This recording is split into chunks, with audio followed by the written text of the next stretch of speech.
Hi guys, it's Jessie here. I just watched Shang-Chi and just want to share with you guys what I think. I don't really do this movie review thing, but 2 months ago, I made a reaction video of Simu speaking Chinese. I was hoping to watch the movie in the cinema, but unfortunately, it didn't make it in the cinema of mainland China, so I just watched online. If you're new to this channel, a little bit information about me. I'm Chinese, born and raised in China, still live in China. This is my movie review as an individual, so don't turn around and say Chinese people think, Chinese people said, China thinks, blah blah blah. I'm a Chinese girl whose name is Jessie. So Jessie thinks, Jessie said that. Okay? 总的来说, I don't love it, I don't hate it, I don't think it's racist. You can tell they're trying to eliminate the misunderstanding too from the scene where Wong explaining the Mandarin origin. There are some elements I really like. There are some parts where I think are totally ridiculous and don't make any sense. Okay, details. To start with, the cast. I think they're all perfect fits for the characters. Oh, Ronnie Chan's appearance was a surprise. I'm his stand-up comedy fan. I think their acting are top-notch. 但是我觉得还是很明显的可以看出梁朝伟的演技比刘思慕的要成熟很多，层次也更丰富的多。Take the fighting scene in the end, for example, there's a slow motion shot. First of all, I think the shot was too long. Second of all, let's take a look at Wenwu first. I think that's a perfect interpretation of how he feels inside right now. He's sad and angry. I'm trying to save your mom. Why are you stopping me? He's also shocked that his son can beat him like that, but at the same time, he's also proud because he trained him to fight like that. So many layers to read. Now let's take a look at Shang-Chi. I think he should be determined because he's made up his mind to kill his father and save the world. He should be hesitated because that's his father after all. They had a perfect family and he already lost his mom. He should also be distressed because that's not his father's decision to let the monsters out. He was lured by the voice, but I didn't see any of those. It looks like he was spacing out. He was pondering, what for dinner? Overall, it's not bad though. Next, about the Mandarin spoken in the movie. The first 10 minutes was all in Mandarin and then there were occasionally Mandarin lines. I gotta say, out of all the American movies and TV series with Mandarin lines that I've seen, this one is the best in this aspect by far. Not just the on-point pronunciation, but the phrasing as well. 这是很难得的，一般都是英文直译的中文台词，听起来很别扭。But in this movie, almost all of them are like what you're actually gonna hear in Chinese movies. I said almost because there's this line in the scene where the bad guy was trying to take Sean's pendant. He said, 项链给我。就没有人会受伤. Do something and no one gets hurt. It's some line you hear a lot in English movies. But I think in Chinese movies, they're more likely to say something like 项链给我大家都平安无事. This is the Chinese line itself. Now let's look at the English translations of the good Chinese lines. I saw some people mention the line 我吃的盐比你吃的饭还要多. Literally means the salt I've eaten is more than the rice you've eaten. This Chinese expression is actually very authentic. I think it's also kind of self-explaining. The amount of salt to eat in a meal is very limited, but you probably eat 1 bowl or 2-3 bowls of rice in a meal. Well, I'm not sure if you eat rice, but you get it, right? It means I've lived much longer than you. I've seen so much more. I've experienced so much more. So pay some respect. There's also another alternative. 我吃过的盐比你走过的路还要多. It's the same thing. The salt I've eaten is more than the distance you've walked. I think the English translation was good too. Direct translation would be confusing. They did it well. There's another line I really like. It's what the old lady said to Katie. 如果你心中没有靶子，就是无的放矢. If you aim at nothing, you hit nothing. It's a Chinese idiom. 无的放矢. It means doing things without a specific goal or being unrealistic. Interestingly, there's another idiom. 有的放矢.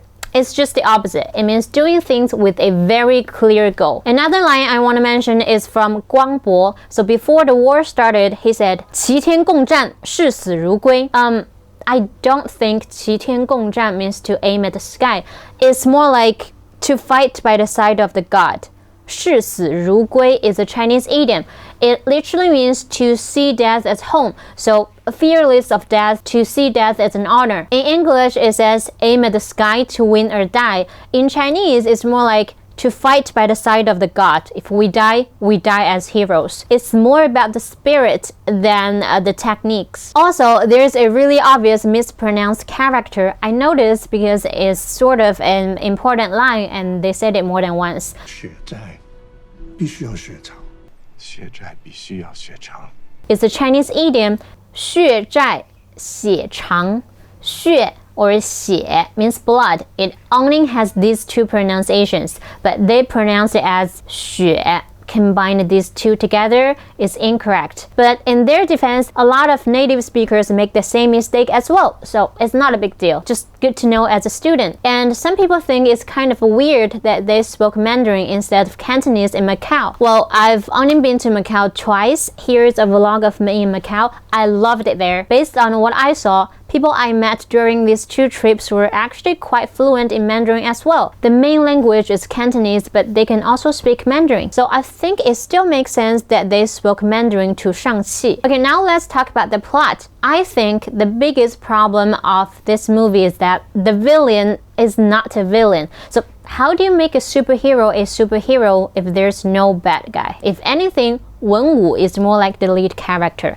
他的人物更立体、更饱满, but we couldn't see any character development or growth of Shang-Chi. What kind of person is Wenwu? He abandoned the leadership of his organization and gave up the power and immortality Ten Rings had brought him for his family. His old enemies came and killed his love of life. He put on the Ten Rings again to seek revenge. He trained his son to kill the enemy, but also to protect the family. He had to be strong, so next time, if someone came to hurt his sister or his dad, he wouldn't have to hide and watch them die again. Of course, they didn't mention that in the movie because that's gonna make the villain look too good.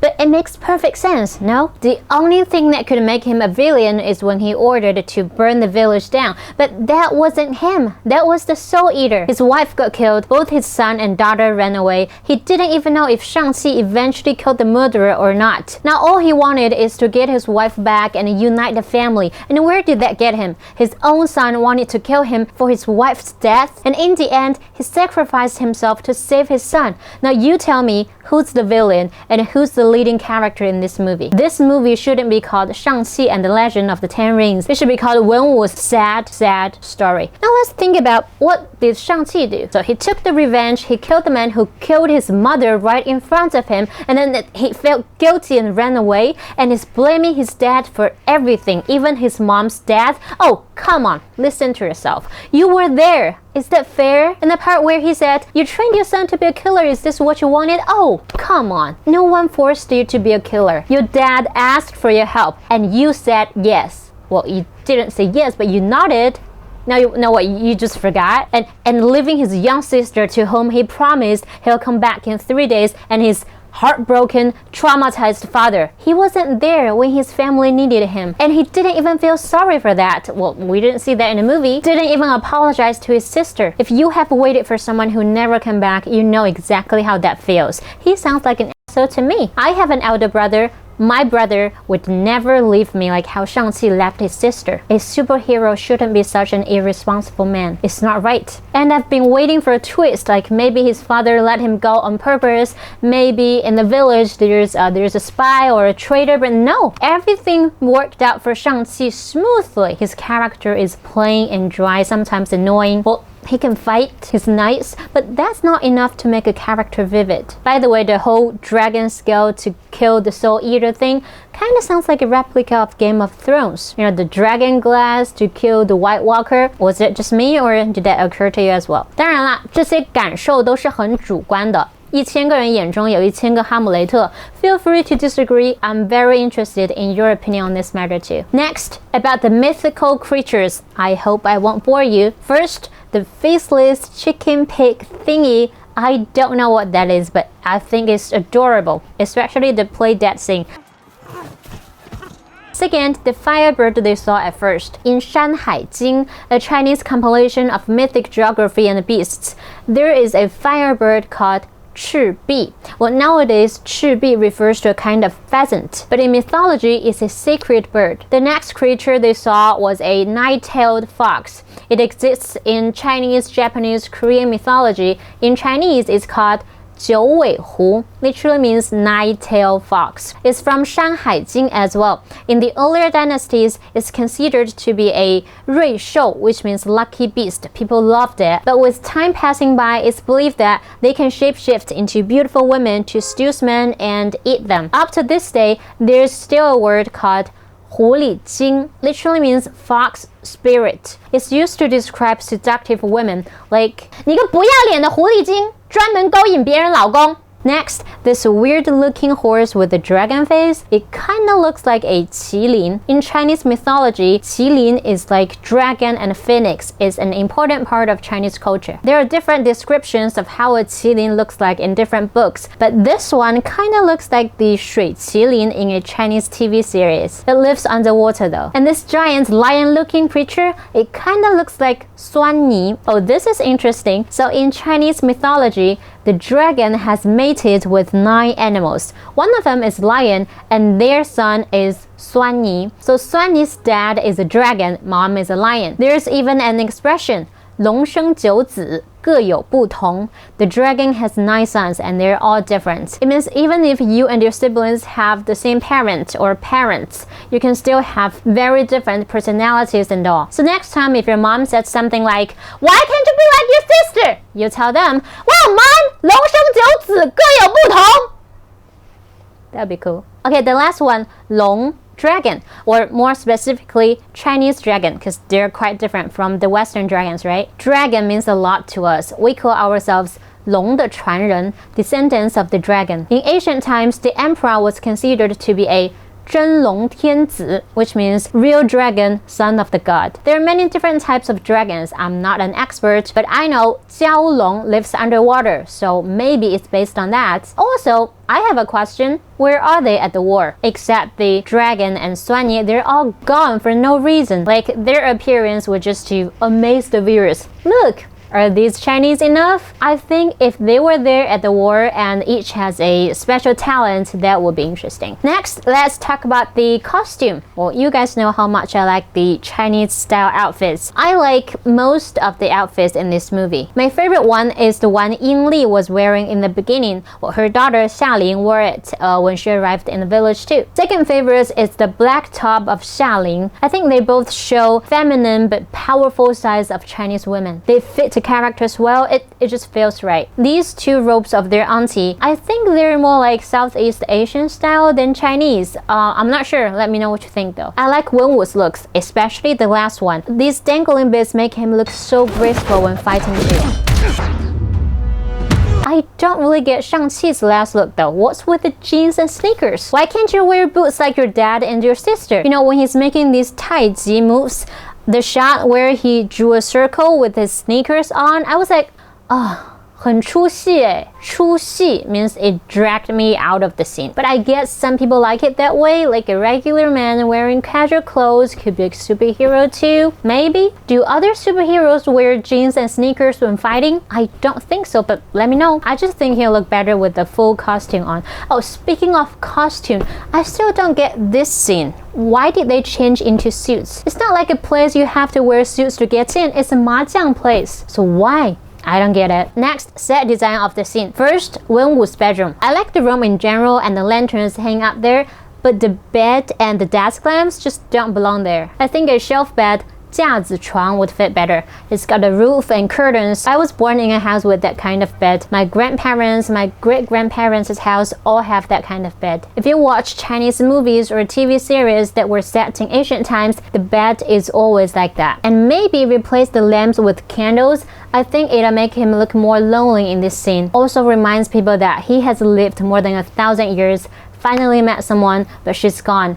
Now he's all by himself again, just like 1,000 years ago. Second, the 祠堂.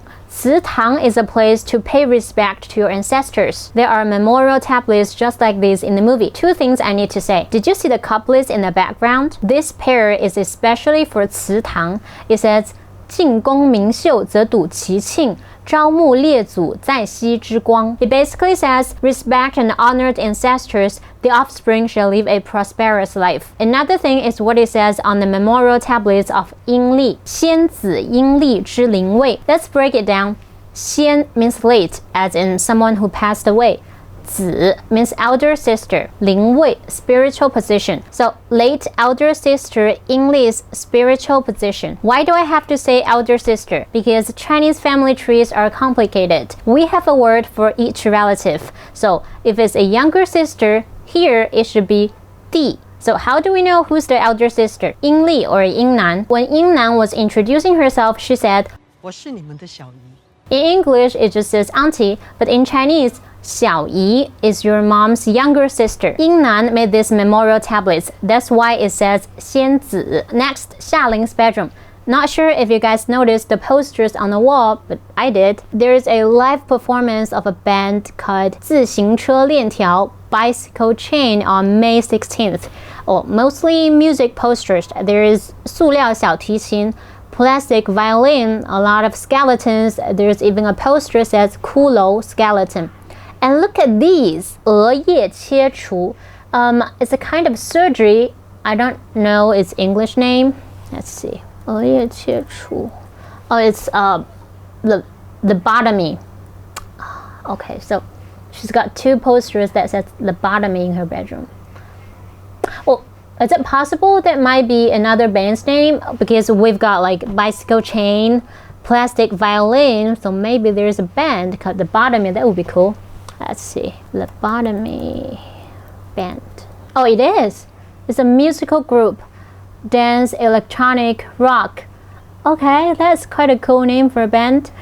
Okay, so Xiaoling got a thing for music. I wonder if that's random or they're actually gonna follow that lead in the future movies. That's gonna be interesting. Next, about the fighting scenes. I like most of the fighting scenes, the bust, the ring, the masked man, but I don't like the scene where they were fighting outside of the building in Macau. Did you see that Shang was hit by this electric stick, which was a weird weapon to use? Like Wenwu can get so many things in the world, but his man can only fight with electric sticks. But what's even funnier was that this guy got him and he was totally fine. Remind me, why are you guys so scared and running again? If it doesn't matter in the car racing scene, how come this minion, this nobody has access to such an important gate? I'm sure it makes sense. But despite all that, I really like this scene when Shang-Chi's auntie was teaching him how to fight like his mom. She unfolded his fists and said, Your mother knew who she was. Do you?